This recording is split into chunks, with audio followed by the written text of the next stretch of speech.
Je n'ai jamais eu peur du ridicule. Seuls, les prétentieux et les imbéciles ont peur du ridicule. J'ai créé ce personnage féminin fictif que j'ai nommé Rachel, comme la réplicante dans le film Blade Runner. Pour justement montrer le personnage absurde que chacun se construit en lui-même, qui n'est que vent et fumée. Les questions de genre, ça ne m'a jamais intéressé. Je suis un punk, c'est tout. Et un iconoclaste.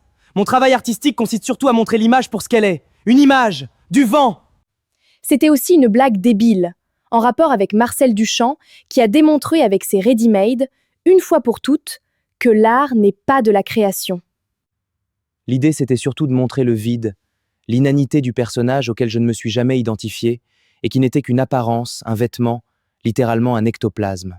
J'ai ensuite créé un deuxième personnage, que j'ai appelé simplement la femme habillée en noir. Parce que c'est tout ce qu'elle est, il n'y a rien de symbolique là-dedans. Je ne crois pas aux symboles. Mais comme disait Marcel Duchamp, c'est le spectateur qui fait le tableau. Donc je ne peux pas empêcher les autres d'y projeter leur personnalité et leur moi. Personnellement, je ne crois pas au moi, c'est du vent. C'est tout ce que je voulais montrer. Le vide de toute tentative de construction intérieure, c'était juste un faux semblant. L'habit ne fait pas le moine. Mon père me répétait sans cesse, il avait raison, que les gens te jugent sur ton apparence en 3 secondes. Et c'est ça qui m'intéressait de rendre visible, cette apparence pour ce qu'elle est, une interface VUD. Et maintenant, j'utilise l'intelligence artificielle, une preuve supplémentaire que l'art n'est pas de la création. Pour continuer mon travail, qu'on peut classer dans l'art brut, je m'en fous complètement des étiquettes. Parce que essentiellement, je suis une personne atteinte de maladie psychique qui essaie de gérer des traumatismes avec l'art et j'en ai jamais eu honte.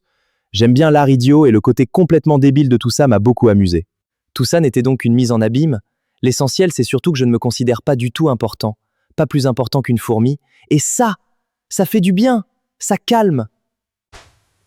L'art, ce n'est qu'un écran de fumée, ce n'est pas la vie. Le plus passionnant dans la vie, c'est la vie quotidienne, les toutes petites choses. Et ça, c'est inexprimable et précieux. Voilà, cette vidéo était complètement débile. Mais c'est ce que j'aime bien.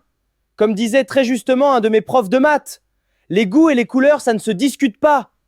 Après, j'y peux rien si certaines personnes se prennent trop au sérieux et se croient importantes. Elles ne m'emmerdent. Ce qui est bien dans la vie, c'est qu'on n'est pas obligé d'aimer qui que ce soit. Ça, c'est vraiment cool. Personne n'est obligé de regarder mon travail. C'est cool. Et chacun en pense ce qu'il veut. Ce que les autres pensent ne me regarde pas. La pensée, c'est pas quelque chose d'important. Voilà, donc c'est tout. Tout le monde dit moi alors qu'il n'y a pas de moi.